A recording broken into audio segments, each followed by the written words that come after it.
everyone, this is WDHT TV and the Chiefs are here for Chief Chat today. Welcome Chief Dan Voltattorni, and we've got with us Chief Dave Brogan. So welcome to WDHT TV, to your show, Chief Chat. A lot of things have been happening in Dearborn Heights this last month, and the major thing people are really focused in on is the flooding situation that we had. What can you tell us about that, and how we're moving forward, and how we're helping our residents, and how that was very taxing on you guys? I realize that. Yeah. So we started getting calls around 4 a.m. on was it May 1st, May 2nd? What day was that? It was May 2nd, maybe. 2nd. Yeah. He said May 2nd, so I'm going with that. About 4 a.m. we started getting a lot of calls. At 5, they called me and let me know that it looked like it was going to be significant, and I started heading into work. And at that time, actually, I was on the phone with Chief Dan right away. Spoke with the mayor, and we've gone through this enough where we really have we have it down. Yeah, and by 7 a.m. we had the Salvation Army was en route, the Red Cross was en route. We had the USAR team was at the Station 1 parking lot in the south end. And they have a Zodiac boat, like an inflatable boat. And so we were very well prepared, and really, and this also happened because of the timing. It was right in the morning, right at our shift change. So at 7 a.m. is when one shift gets off duty and the other one comes on. Well, so we had a lot of manpower happen to be available like right away. So I mean, it was very unfortunate, of course, that it happened, but we had all of our resources were really ready to go. So you were ready and ready to go. And it was a good thing. At 6:30 in the morning, we happened to have a house fire right in the middle of all this, and so this is a lot of resources. There's a high demand for resources during this, and so and obviously a fire pulls even more resources. But luckily, we had all the people there in place, and so it went as smooth as it can. It's really unfortunate. The fire was a car had been in the floodwaters and was pulled out of the floodwaters to try to keep it safe, but it was pulled up next to the house, and they went inside, and unfortunately the car caught on fire. It was right next to the house. It went up into the attic and broke through the kitchen window. It was somewhat of a delay, but really nothing worth mentioning from getting through the floodwaters with a fire truck. So I know a lot of our neighboring cities had issues too. Now, were we pulling resources from them? Were they pulling resources from us, or was everybody just trying to deal with their situations? Yeah, we kind of have an understanding when you have a big storm like that and there's a lot of down wires that we kind of take care of just our own, unless it's something big like a fire or multiple fires, and where you really need someone else's resources, because we understand that Taylor, everyone around us is having flooding too. And the same thing, if you have down wires everywhere, everyone else is having down wires, so you can't really call for help because every other city around you is going through all that. But like I said, at shift change, so we got there real quick and got the fire in the kitchen, but it's just unfortunate that it happened. Now the truck did take some damage because it had to go through some deeper water, and there's a heat shield on the bottom that got, and we had a lot of our vehicles have to go through. Like I said, we've gone through this before. Now we know there's a lot of liquids and fluids that have to get changed to prevent further damage happening from the trucks down the road. And so, there's the event itself, and that's a lot of work. But then the next days and weeks after, there are even more work for everyone. There's a lot that goes into taking care of one of these things. Sometimes it's not just the situation that happens or the catastrophe that happens. It's the aftermath that is really the major portion of the efforts and what have you. Chief Dan, what went through your mind, number one? Number two, how did you set yourself into motion in terms of the officers, and what did you know that you had to do for everyone? So one of the biggest reminders is that you shouldn't be driving through the water. And that was a reminder where, you have to remind the officers, unless it's a life-saving emergency, there's really no reason to drive through the water. And people need to understand that. The fire department engaged in life-saving operations, they drove through the water and suffered damages. So it's when it's a flooding where it's not swift water and the water's rising, it's an inconvenience, and it rises up to a level where it's a natural disaster, or it's dangerous or dramatic. But there's no need, unless it's a life-saving reason to to drive through the water. So how do you get to, I mean, is it like the boats that you were talking about? So or? when the fire chief had to go inspect the fire damage, Right. I was assisting him because he was injured at the time. And so his foot. What happened to your foot? Well, he had a medical procedure. Oh, no. And he was recovering, but that doesn't stop us from doing our job. Right, And absolutely. his job was to get out there and Right. conduct his investigation of the fire. So I got him as close as I could without going through deep water. Borrowed somebody's driveway. Mm-hmm. And, I told the people at the house, hey, I'm going to be here for 2 minutes. Don't freak out. There's a police car in your driveway. There's a strange car in your driveway. So simple things like that. But I understand people, they need to get to work, and they, Sure. sometimes you got to think outside the box and drive out of the way to get somewhere. Sure, absolutely. But we had our MRAP. It's a mine-resistant vehicle, but it could go through water up to 4 feet deep. So we were using that to help people out of the water. So was that the primary concern, is just getting people out, like in the dinghies and what have you, and just getting them to safety at that point? For the first 8-9 hours of the day, it was to assist the fire department in getting to them to medical or police emergencies. That's the only reason we were going through the water with the truck. So Right. and then after that time, then it was a recovery thing to get people that drove into the water Out of it. Out of it. Did anyone get hurt at all? I mean, I understand that. Thank God there was nobody physically harmed. Is that true, or? Yeah, there were no serious injuries as a direct result of the flooding. There were our normal rescue runs, and again, that's where the MRAP really came in handy to help us get to, because now the squad can only go so close, and that was one reason why we had the boats too, because the boats would come. We weren't there to just get an able-bodied person, just didn't want to walk through the water. It wasn't swift water, but it was up to your knees and up to your waist in some areas. And no one wants to really walk through that, but we would help like elderly people, and we would help, we had a single mom with like 5 kids, and she can't get all those kids through that water safely. So we were helping some people just get out of their homes, but for the most part, we were trying to keep our resources available for if there was a rescue. Someone having a chest pain or heart attack, you don't want to have them wading through the water, and the stretcher obviously can't get there. So yeah, it was very helpful. That, along with the MRAP, helped us out quite a bit. Absolutely. So looking at the devastation and looking at the homes and what have you, and I know this isn't maybe your jurisdiction, but just as an opinion, what do you think the recovery time is going to be? Do you think these individuals are ever going to be able to, restore, recover, Well, that's like one of the big things, again, because we've gone through before, one of the first calls it was 2014, I remember that. One, I was actually, I was a cert and going into the homes, and it was really, really difficult to see. People didn't have insurance. Right. People did not have insurance. They lost everything. Right. So we, just to notify the garbage company that we were going to need them right away. So we had people like 2 days. This was on a Wednesday, and we had special pickups going, I think, Friday and Saturday, and by 2 weeks later we were all done and wrapped up. And you see now there's still communities that are now just getting to that phase of things where they're getting the special pickups.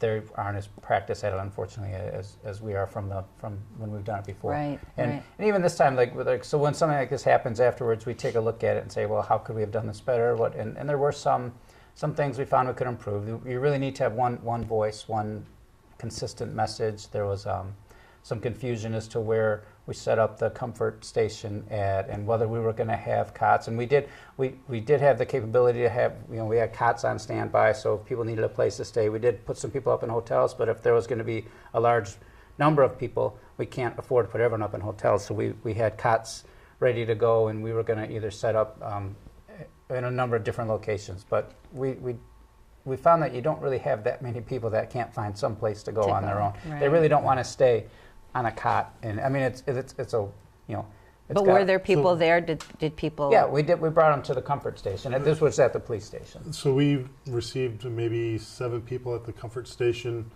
Then they received assistance on where to go, maybe some food coupons, clothing, whatever they needed. But so I mean, this disaster was different from than a tornado, where buildings are destroyed and Right. people need actual physical Attention, right. physical places to recover. Right.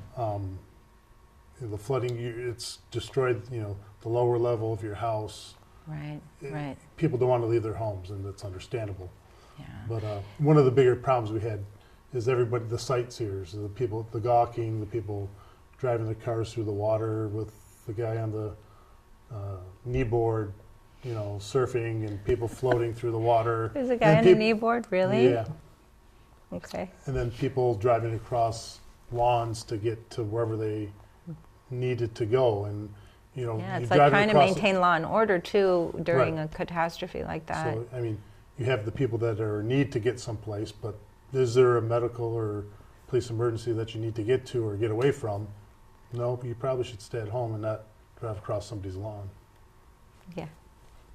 Yeah. That's just saying. No comment. Okay. Yeah, that probably makes some sense not to do that.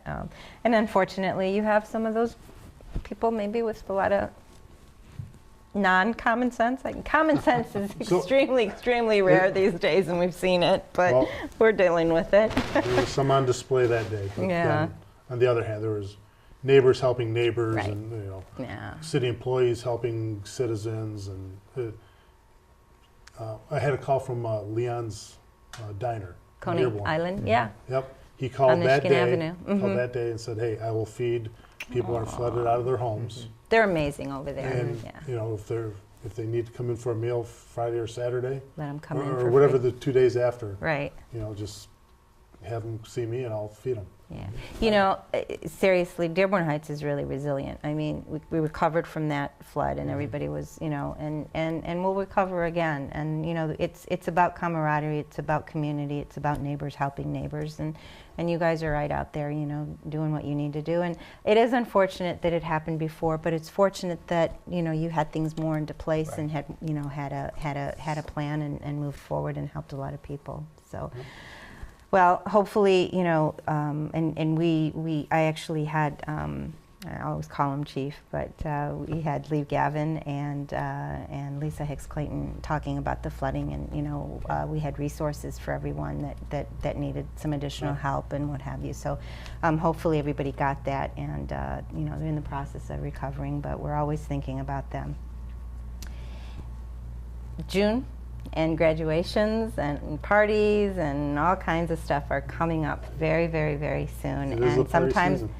and sometimes graduations are great, and they get their diplomas, they go out, they party, and they continue their life, and they go to college. But a lot of times, they don't think, and some people make bad decisions during those times, and they pay for it for the rest of their lives. So talk to us about that, and what kind of advice would you give to parents and to graduates to make sure that they have a good time, it's a good experience, and they stay safe? Well, common sense just doesn't happen in flooding issues. You need to have common sense throughout your life. Absolutely. And the graduates, it's a great day. They graduated high school or college or whatever. Sort of feel immortal, like you're Right. just like going to conquer the world. It's the world's a scary place, but if you practice common sense, be diligent, be thoughtful, be compassionate, I think you're going to do well. And when I say compassionate, think about, if you're having a party, you're going to disturb your neighbors at some point. So maybe as it's getting later in the day, tone it down. Absolutely. But, and if you graduate, you're not on legal drinking age. We're talking high school, then you're not legal drinking. Yeah, so that 21. I think, that has to be curbed, and I think parents really need to be cognizant of making sure that the parties are dry parties, I guess. I mean, to me, that should be the norm. I don't know. I prefer to stick to the legal requirements: 21 to drink and 18 to vote, and all the other ones. So, absolutely. What responsibility do parents have during this? I mean, if they're having a house party and they're providing alcohol, they could get in trouble for providing alcohol to minors. To minors. And unfortunately, I was just reading somewhere where a parent was held responsible for serving alcohol to a minor, and that minor got involved in an accident, and somebody was seriously injured. And that parent is responsible for that kid drinking and leaving the house and causing an accident. Absolutely, absolutely. It may seem like fun times, and but there's, like we said about the flood, it's the recovery. Something can happen and it can be a split second, but it's the aftermath that really gets to you. I mean, as a fire chief, what have you seen, during graduation that you've had to be involved in? It's the same kind of thing. Whenever you have kids get together, I mean, teenagers are known for making bad decisions. This is part of growing up. No, are you kidding? Exactly. And so they really need guidance from their parents, and this is a good time to remind them that this, and like with police and fire right now, we have a hard time finding police and fire candidates, and sometimes you have good candidates that want to pursue this profession, and if you get a drunk driving, anything along those lines, then just through our civil service rules, you aren't allowed to be a policeman or firefighter for at least 7 years, and it could be banned forever. And so it's just, although it's a common teenage phase to go through and making these bad decisions, it can have lifelong implications. And we see that all the time. Every time we're going out to hire people, we find someone that has something in this background and we can't hire them. And so you'd hate to have one bad decision impact the rest of your life. I mean, and that's, getting a ticket, not being able to get a job is one thing. You could hurt somebody, end up in jail, hurt yourself. There's so many terrible consequences that could happen. And now it should be better with Uber, and there's more resources to kids. I mean, you shouldn't be drinking at all, but certainly no be responsible if you did make the irresponsible decision. At least be responsible in regards to traveling. And I mean, within our community too, we lost the 5-member family to a drunk driver, and that was as devastating as possible. And I think if that's not a lesson to people to make sure that they're not on the road while they're intoxicated, I really don't know what is. So hopefully, our graduates will get that message, and the parents will keep their eye on them, because I mean, I actually I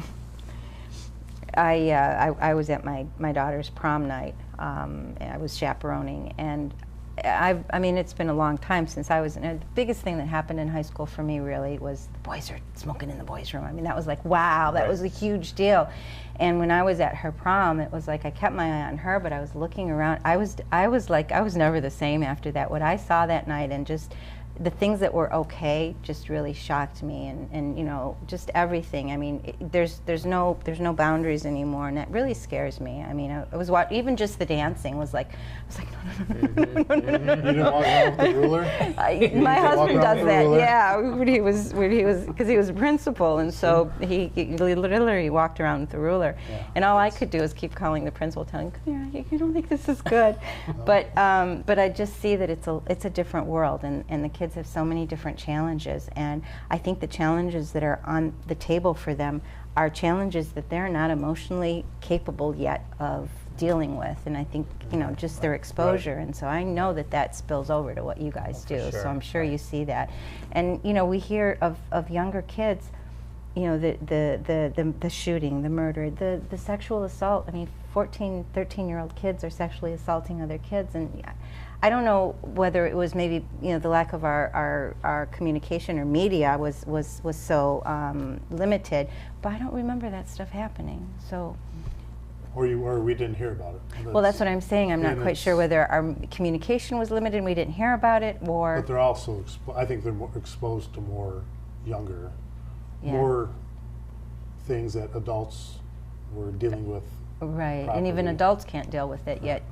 Kids are not developed enough to deal with these things. So, I think with every generation comes a new set of challenges, but I think this is the most challenging that I've seen, especially with kids. And I wanted to talk about the Crestwood parking again too, and again graduation, and it's going to be a lot busier. But you said that they were actually working on a plan to try to get that. They have plans for each school. We met with the Crestwood superintendent and her crew, with the designers of the plans, and they're making improvements to the lots. Because there's a lot of land there. I mean, there's a way to make it where it's not like so backing there's up. Crestwood, and their whole plan was for the school district. So it's good. It's a work in progress, and I think it'll it'll help reduce the issues. But the bigger issue is everybody just remaining common sense. And I was just going to say, we don't have much sun in Michigan, so people are a little more grumpier Yeah. than in other places, so we need to be careful with that. You get some sun. I hope so. I hope so. We have also the Sahur Festival that's going on at Hype, and that's the first year that's being done. I haven't attended, but I've heard that there's 5,000 people that attended the first night. Is that true, or they were just exaggerating? There was a great number. Okay. I would say That was in the the thousands? reports in the thousands. So Okay. very orderly. Everybody seemed to be having a great time. Right. It wasn't just young kids. It was there was families there, and our biggest concern has been parking issues. Parking, yeah. And not so much the parking, because the Hype Center has limited parking, and there's parking into Heinz Park, and people were using other businesses for parking. But And this then starts from 10 p.m. to 11, 4 a.m., So right? the festival runs from midnight to 4. Oh, I thought it was 10. Okay. No. All right, midnight The- to 4. So, I mean, the businesses aren't... They're not, yeah, so they're closed, but what you have is a lot of pedestrian traffic Right. crossing Warren Avenue, and the first weekend it was crowded, so you had people parking down Warren Avenue and walking in traffic, crossing Warren Avenue. If people can just cross at the lights and stay out of the roads, that'd be great. Then you had That would be.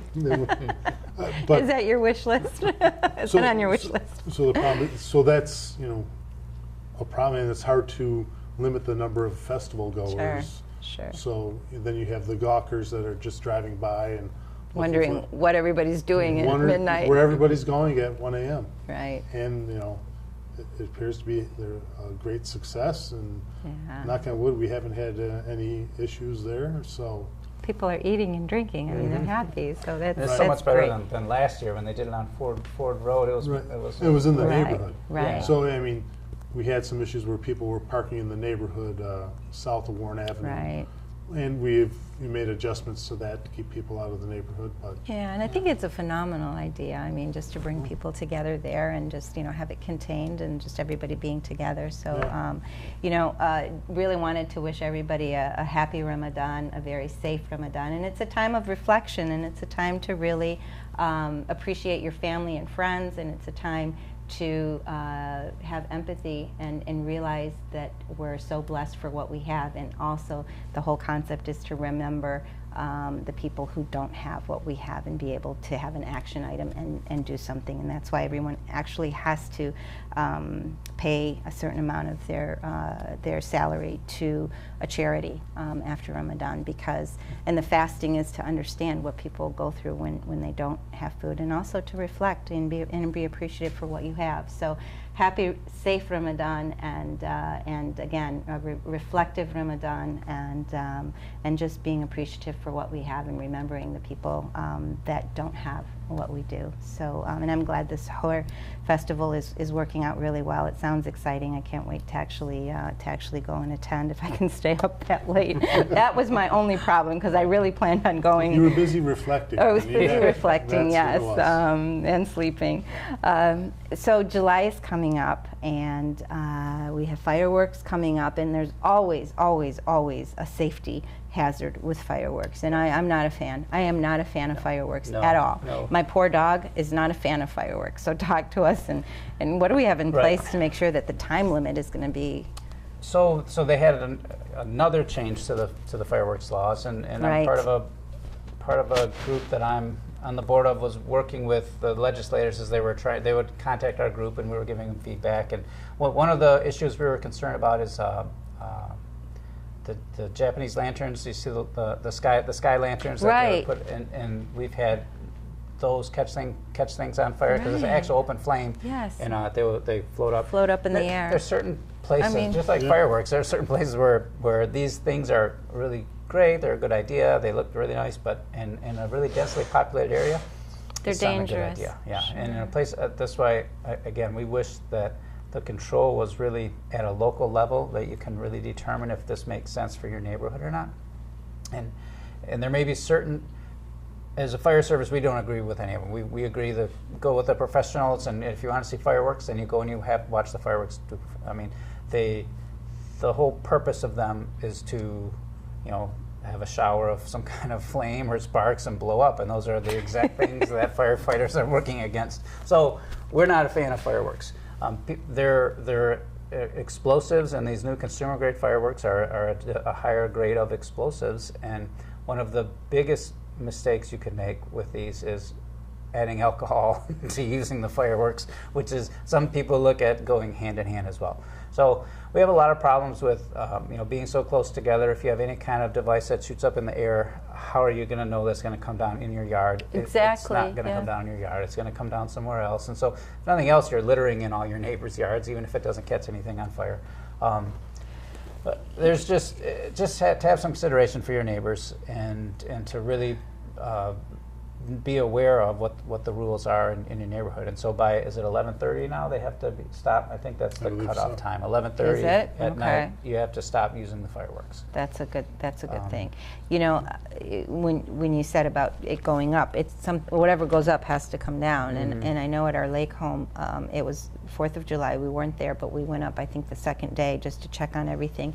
And on our deck, there was a spot where it was all burnt. Yeah.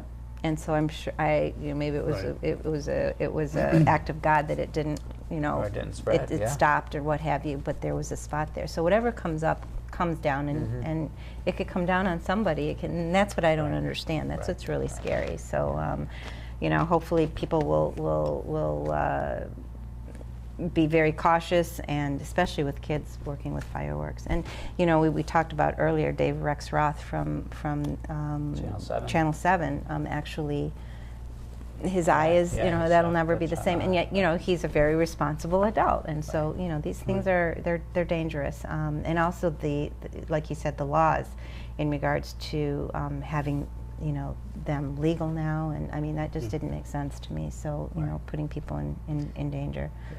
So be careful out there. Fireworks are. Let the professionals do it. Go to the parks, watch the fireworks, and enjoy yourselves, because those can maim people, and they're really dangerous. So happy Ramadan, everyone. Please be safe out there. Graduations, congratulations, and also be safe. One bad decision can ruin your life, and it's just not worth it. So, Chief Dan, thank you so much. Pleasure. Chief Dave, Thank you very much. Thank you as always, and thank you all for joining us here on Chief Chat. We'll see you later. Please stay safe out there. Make the right decisions. Common sense, common sense, common sense. Have a great day.